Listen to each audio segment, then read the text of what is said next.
Come on, hey. I'm so happy to be here, and I'm so happy to be here, and I'm so happy to be here with you all, with you all,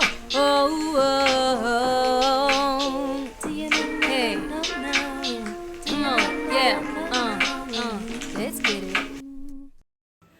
Hello, alors on se retrouve aujourd'hui pour une vidéo que j'ai décidé de faire maintenant parce que ça fait trois révélations, songes que j'ai eues à propos d'un homme de Dieu et j'aimerais vous partager ça. Il faut savoir que Dieu m'avait donné un passage dans la parole qui parlait de destruction, d'attaquer par l'épée en fait et de faire mourir les fils, donc c'est-à-dire les enfants. Tout ça parce que en fait il n'y a pas de crainte de Dieu et il y a des camouflages, il y a des apparences derrière lesquelles l'homme de Dieu se cache. Maintenant, l'autre chose que j'avais reçue, c'était un songe. Donc le songe était à propos en fait de cet homme de Dieu toujours. J'étais même transportée en fait dans son église et, et il était là en train de prêcher. À un moment, il a dit « Qu'est-ce que vous croyez? Est-ce que vous croyez que je vais prêcher juste pour telle catégorie de personnes ?» Et ensuite, j'étais face à lui et là, le Seigneur me dit, alors que je regarde cet homme de Dieu, qu'il aime les femmes plus jeunes. Donc je me dis, bon ok, pourquoi me dire ça? Mais en tout cas, le Seigneur me l'a dit et c'était très clair. À la base, cet homme de Dieu a une barbe, mais dans ce rêve-là, il l'avait rasé, donc il avait rajeuni. Et le fait que Dieu me dise il aime les femmes jeunes, bon, ça m'a juste confirmé des choses auxquelles je pensais déjà. Et dans ce rêve, en fait, on pouvait voir qu'il y avait des personnes qui regardaient l'homme de Dieu, mais ils me regardaient aussi en même temps. Et il y avait des animaux qui sont sortis, en fait, tout d'un coup. D'abord un chien, ensuite un serpent. Donc je ne vais pas trop rentrer dans les détails, mais ceux qui pourront demander à Dieu, en fait, l'explication, bah, Dieu vous révélera, voilà, selon son bon plaisir. Ensuite, le rêve dont je vais vous parler aujourd'hui, c'est le rêve que j'ai fait très récemment. Donc je l'ai fait en revenant de la prière, voilà, à l'église. La nuit, le Seigneur me parle encore de cet homme de Dieu. Et là, qu'est-ce que je vois? Je vois l'homme de Dieu, en fait, dans un tribunal. C'est-à-dire, c'est un procès qui est en train d'avoir lieu. Et il arrive, je pense qu'on appelle son nom, qu'on parle de son cas, en fait. Et là, on veut lui mettre des menottes. Donc, sachant qu'il est en costume, on veut lui mettre des menottes. Et il commence à se débattre, vous voyez, quelqu'un qu'on met les menottes derrière comme ça, il commence à faire non, non, comme ça. Et ensuite, il y a une deuxième phase où je vois cet homme de Dieu dans un fauteuil, donc une chaise, fauteuil roulant. Voilà, et là, son apparence a totalement changé. Qu'est-ce que je veux dire par là? Ses yeux, en fait, sont comme les yeux de quelqu'un qui serait rempli d'un esprit de folie.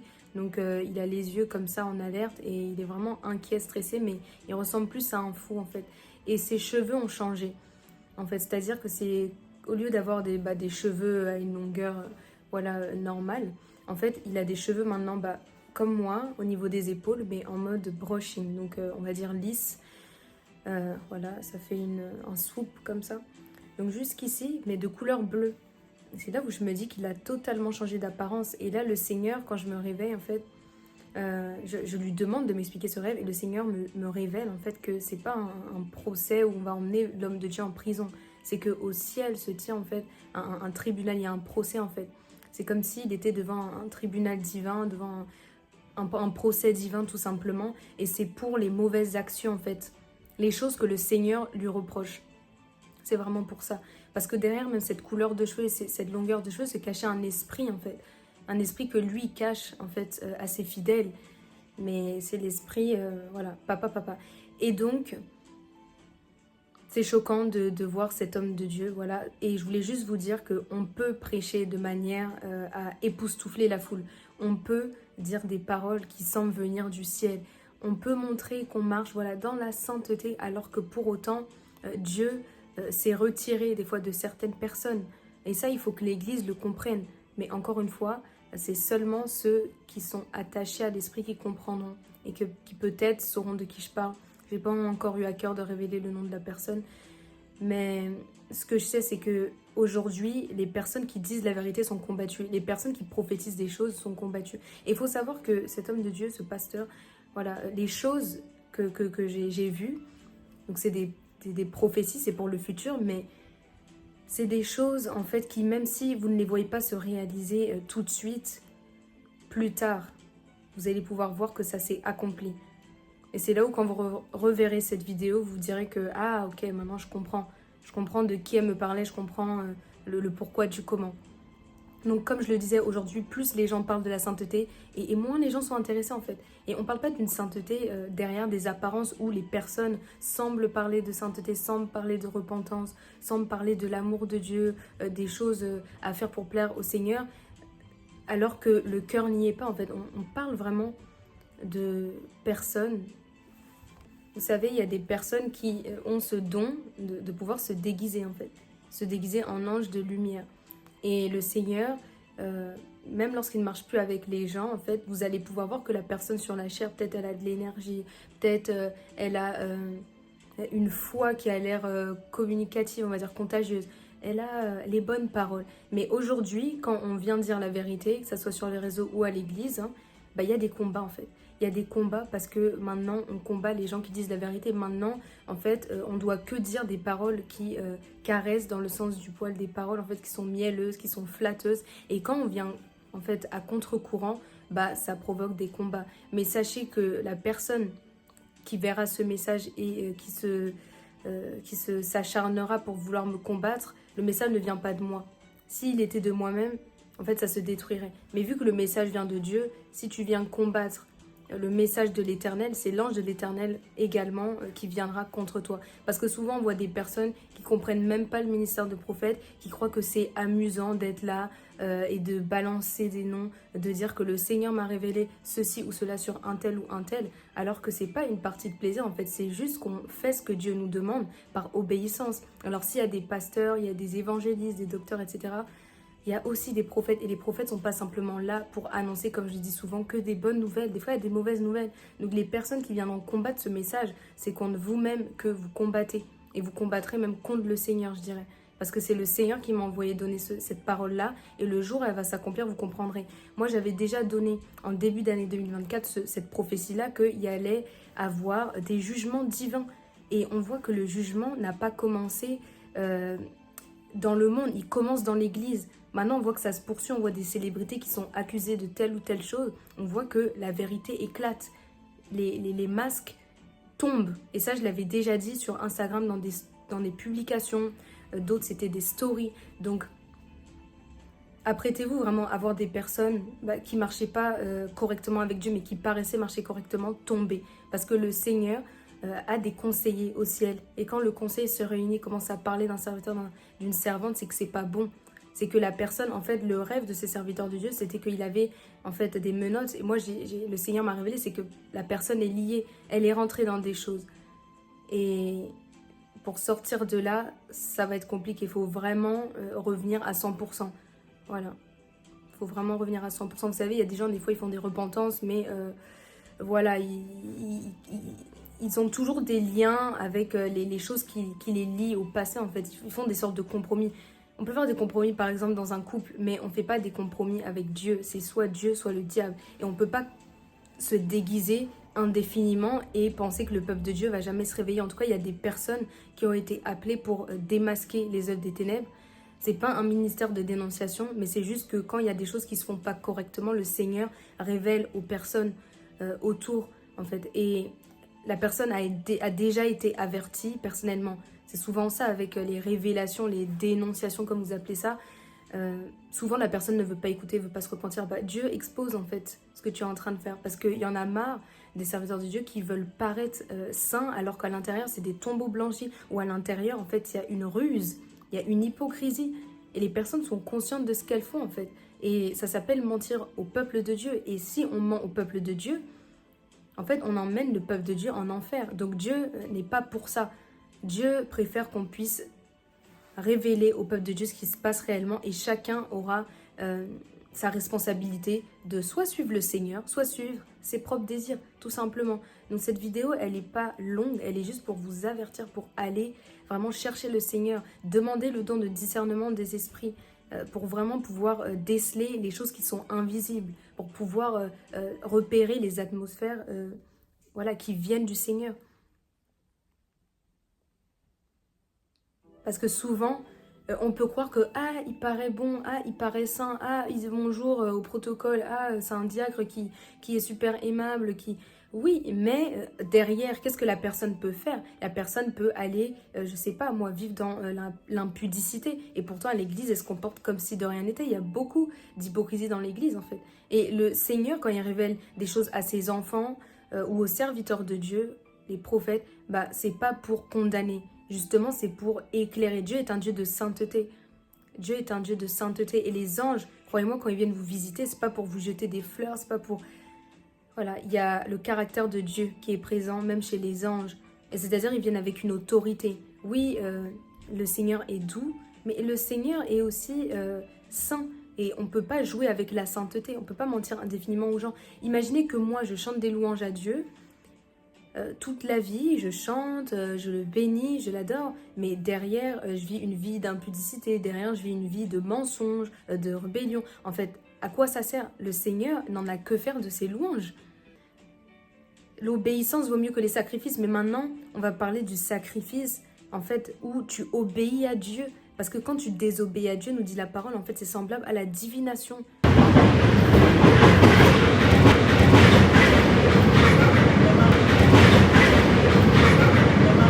Donc aujourd'hui, là où tu es, réveille-toi. Réveille-toi parce que tu as besoin de venir à la vraie vérité. Pas une vérité qui est camouflée, pas une demi-vérité, parce qu'il y a des demi-vérités. Et le fait d'être déguisé en ange de lumière, en fait, ça fait pas de la personne quelqu'un de vrai.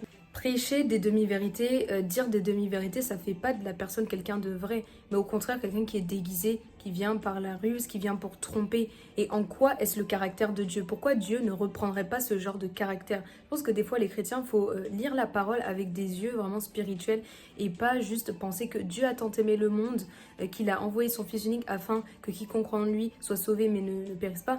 Il n'y a pas que ça en fait, il y a aussi le côté où on doit vivre dans la sainteté. Parce que si Dieu sait que tu sais faire une chose bien et tu ne la fais pas, en fait tu pèches.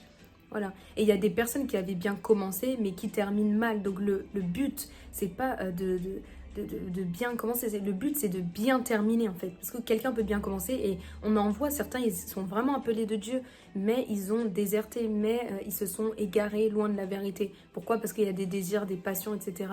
Et après, quand on est dans ce genre d'atmosphère, en fait, ça peut que cultiver encore plus et plus de péchés. Voilà. Donc vraiment, je nous invite à nous ressaisir et à examiner les messages qui sont prêchés et ensuite d'examiner, de tester les esprits. Si on teste les esprits, en fait, on va reconnaître par les fruits. Comment tester par les esprits? C'est-à-dire tout simplement en regardant aux fruits de la personne et maintenant à demander de Dieu de vous éclairer pour connaître le monde spirituel. Vous savez qu'on est dans des combats spirituels que on ne voit pas forcément tout le temps, mais il y a des anges, des démons présents sur la terre, en fait. Il y a des anges, des fois, que vous avez pu croiser, c'est pas des anges avec des ailes, c'est des anges humains, croyez-moi.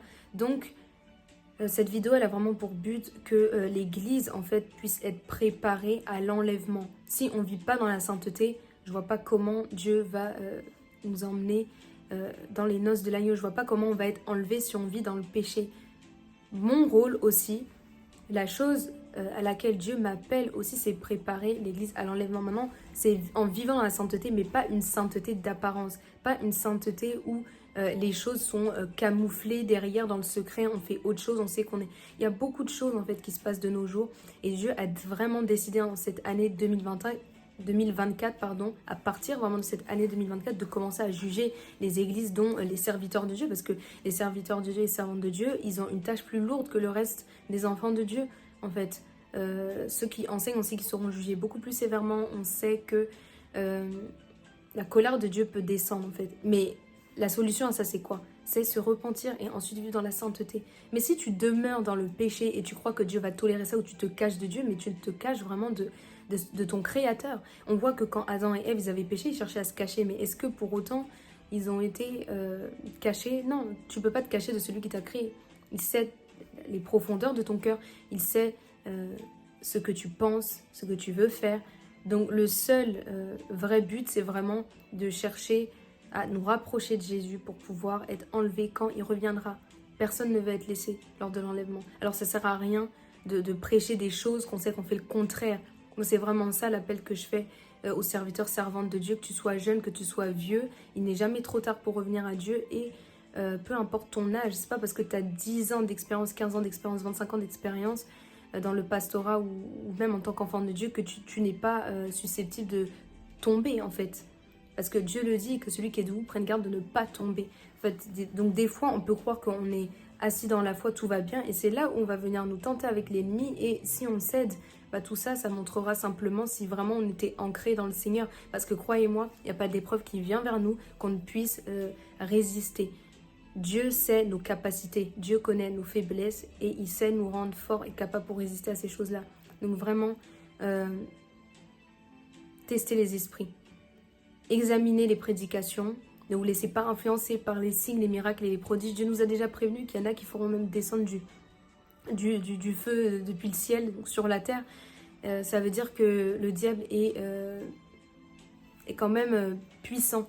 Voilà. Et il peut venir faire des démonstrations de puissance qui ne viennent pas du Seigneur du coup.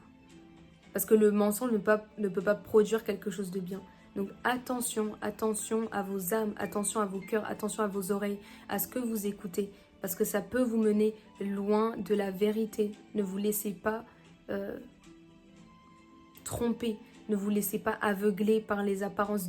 Demandez au Seigneur sa vérité, demandez au Seigneur les intentions des personnes. Ça vaut pour les hommes de Dieu, les femmes de Dieu, mais également pour votre entourage. Ne vous laissez pas séduire. À la fin des temps, on dit que l'ennemi voudra séduire même les élus. Donc attention. Et rappelez-vous de ce rêve où l'homme de Dieu était devant un tribunal céleste et il avait une condamnation. Cette personne finira fou. Cette personne finira avec des liens en lui. Et lui qui était si respecté verra en fait la manière dont la ruine arrive de manière soudaine. Celui qui croit qu'il est élevé, il peut tomber. Mais quand on s'abaisse, Dieu nous élève. Donc ne prenons pas pour acquis nos dons.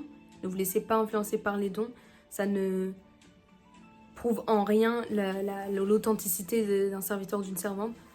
Et gardez votre cœur pur, vraiment. Gardez votre cœur pur. Ne vous mélangez pas aux cieux du monde. Même si vous devez être à part, pour ne pas prendre part aux choses des ténèbres, bah, mettez-vous à part. J'espère que les chrétiens qui voient ce qui se passe là ces temps-ci avec Halloween, etc., ne prennent pas part à ce genre de divertissement du diable, parce que c'est vraiment diabolique, c'est pas de Dieu. Et c'est pour juste emmener les enfants de Dieu vers l'erreur. Donc, et juste inviter des esprits. Donc, gardez vos âmes, gardez vos cœurs. On se retrouve dans une prochaine vidéo. N'oubliez pas, c'est pas parce qu'on est connu, on est célèbre, on a de l'argent, ou on a des voitures, ou on parle de nous sur les réseaux, etc., que forcément, on est toujours en alignement avec ce que Dieu veut pour nous. Un dernier mot, Dieu, quand on marche dans la désobéissance, se retire. Vous pouvez voir des gens qui font toujours des grandes croisades, des grandes conférences, des prêches, des choses comme ça. Mais ce qui compte à la fin, c'est le cœur. C'est le cœur. Que Dieu ne nous rejette pas à cause de nos cœurs. Amen. Que Dieu nous fasse toujours marcher dans la crainte pour pouvoir préserver ce salut. Avec crainte et tremblement, notre salut est si précieux. Ne le donnons pas à l'ennemi. Marchons dans la sainteté pour garder ce salut. Soyez bénis. On se retrouve dans une nouvelle vidéo.